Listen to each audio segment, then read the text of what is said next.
This video is sponsored by ExpressVPN. So, in the last month, I've covered quite a variety of creature features set in air, on land, and somewhere close to sea, but I've never actually covered one distinctly set in the ocean, and since I discovered it's now on Disney Plus in the UK, it seems like a great time to call attention to one of my favourite 90s horror flicks. Stephen Sommers' 1998 action horror Deep Rising is a film I would consider emblematic of the 90s. Taken in its time, it was a largely derivative venture that's crushed under the weight of better films within the genre, but when you extract it from its influences and the juggernauts that came before it, it's a lively and non-offensive celebration of genre cinema that gleefully embraces the Sam Raimi philosophy that the worst thing a film can truly be is boring. It tells the story of a ship crew hired by a group of mercenaries to rob a luxury cruise liner in the middle of the South China Sea, where a mysterious tentacle creature devours each of them one by one as they attempt to escape before the creature can consume the entire ship. Forget about them, we gotta get out of here, there's something down here! Shut up!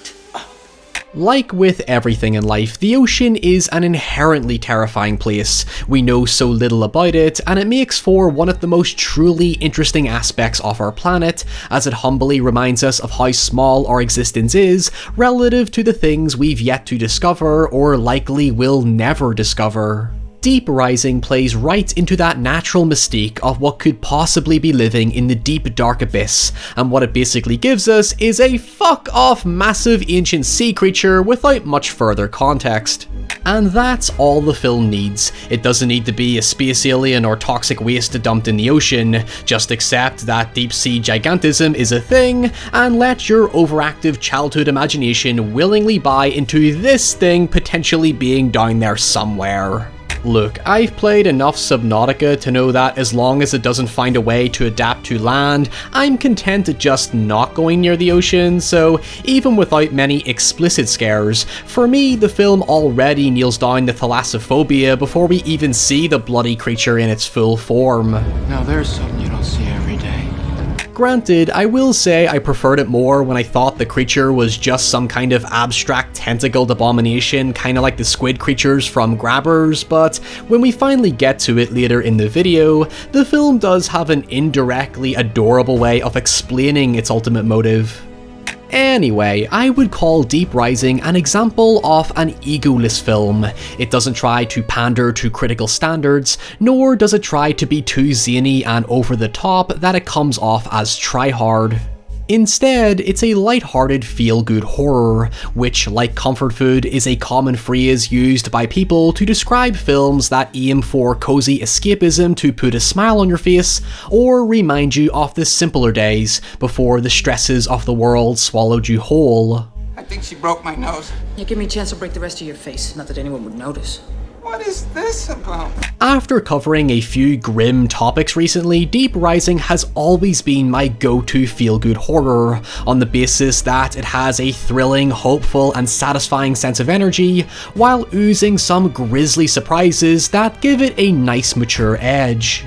I've honestly lost count of how many times I've watched it because it's the kind of film I would put on in the background while I'm editing or doing housework, since it's such an easily digestible horror that doesn't really require your full attention to experience it, nor does it fall victim to my fussy mood dependency when it comes to rewatching my favourite films. It was one of those Friday night movies I tried to stay up late to watch on the likes of Channel 4 when I was a kid, and for a long time I only vaguely remembered it until I rediscovered it as a teenager in my local video store, and it's sort of always lingered with me ever since as a personal relic of where my love for the genre began.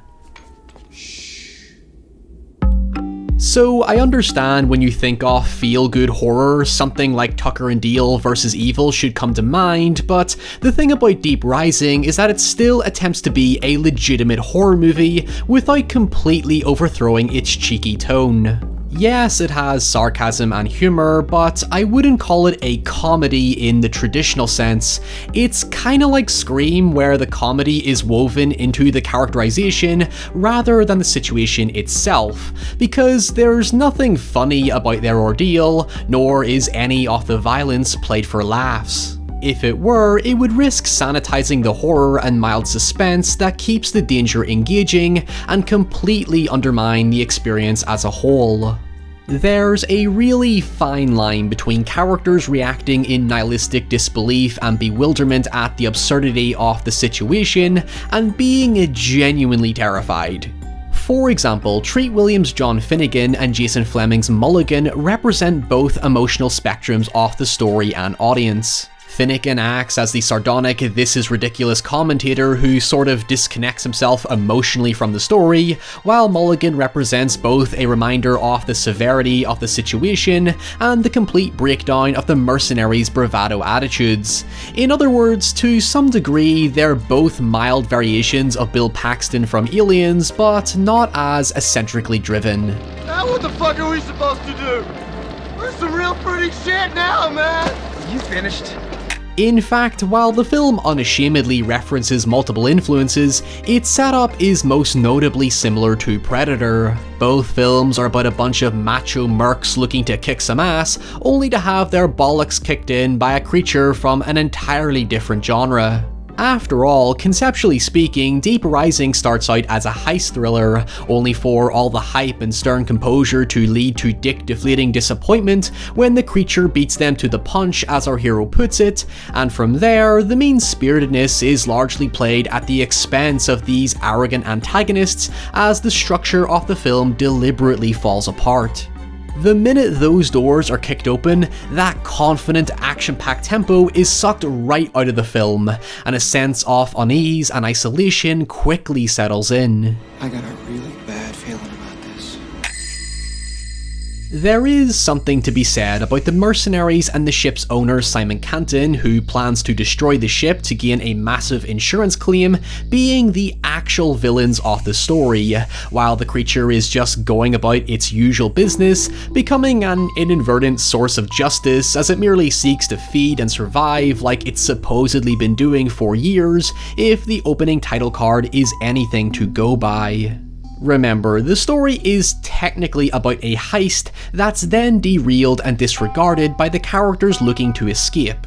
However, that initial story doesn't entirely go away, as the mercenary leader Hanover and the fraudster Canton still independently attempt to screw over the heroes for their own selfish gain, as they seem more worried about going to jail or being left poor rather than being killed by the creature, only for them to receive their inevitable ironic comeuppance in the end. Now, I have a question for my more seasoned watchers out there. Who is Treat Williams? Because I went through his entire filmography and I don't recognize a single film he's been in, despite this feeling that I saw him in dozens of films as a kid. He gives off that generic, mature Hollywood vibe, but I find him to be the most weirdly enigmatic thing about the film. As I said, because he treats the situation so aggressively sardonic, it feels like he exists to seemingly break the fourth wall, as he's the only character who plays up awareness towards the ludicrousy of everything going on around him. I suppose you could say the same thing about Kevin O'Connor's Joey, but he's more like the Millhouse of the story, where he constantly gets bullied and belittled, but everything comes up Joey in the end, despite the tragic death of his girlfriend. I thought you said he was dead. I thought he was dead! Oh shit, that's right. I haven't told you about the utterly harrowing way this creature kills people. Alright, so later in the film, Canton explains that the creature doesn't actually eat its victims. It crushes them and drinks them alive before excreting their remains.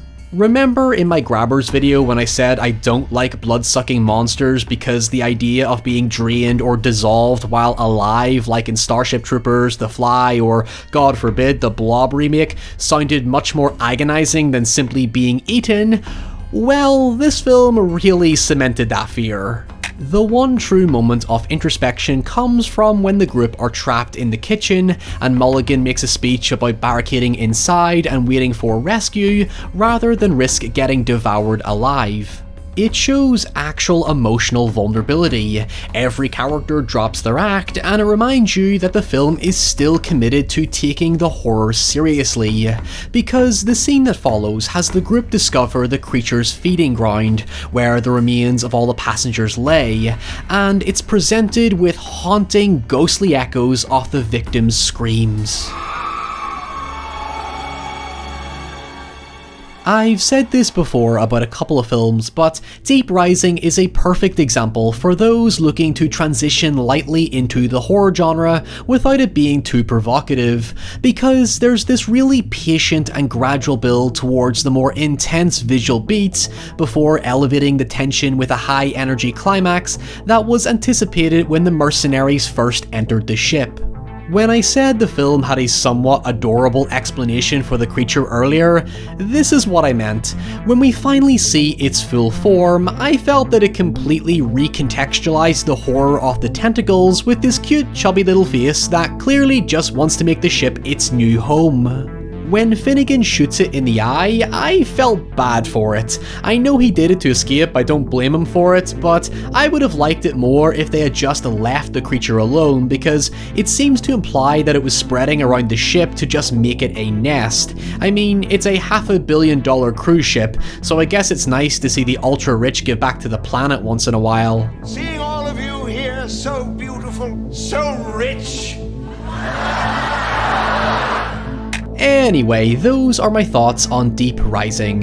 If you love The Mummy, then you will love this. It provides a straightforward, constantly moving plot that welcomes both the easily scared and smartasses who like to point out how dumb everything is. It's a joy to be able to switch to a horror that doesn't leave me emotionally bled dry by the end, but instead gives me a sense of casual reinvigoration. So in the comments below, let me know your feel-good horror movie, the one that still contains scares and suspense, but equally elevates it with fun, escapist thrills. And just before we end, let me tell you all about this video sponsor, ExpressVPN. Despite the dangers of the internet, it is an essential part of our everyday existence, whether it be for work, shopping, keeping in touch with your friends and family, or drowning your sorrows in a movie on your favourite streaming service. The problem is, however, we take it for granted just how crucial our privacy is while online, as corporations, the government, and evil in general are always looking for ways to expose your online activity and track your every move. With ExpressVPN, those insecurities are alleviated as your personal data goes through encrypted servers and changes your IP location to stop your internet service provider or some insidious entity from tracking or exploiting your data and basically controlling your online experience. You want to watch Shaun of the Dead on US Netflix, but you can't due to geographical restrictions? Well, just download ExpressVPN onto your platform of choice, choose a UK location, and you are literally ready to go. The additional benefit of using ExpressVPN is that the internet speeds are so fast that you still retain the quality of the service you're rightfully and legally paying for. One feature I especially love is their network lock kill switch, so when I leave my computer and it goes to sleep, or I change Wi-Fi networks because I have a separate extension at the other end of my house, it blocks all internet traffic until my VPN is restored, rather than accidentally leaking my IP address because I didn't realize my phone disconnected from the network. So with constant top ratings, an accessible and user-friendly interface and support service, and a 30-day money-back guarantee, find out how you can get 3 months free by visiting expressvpn.com/Ryan, and thanks to ExpressVPN once again for continuing to support horror content on YouTube.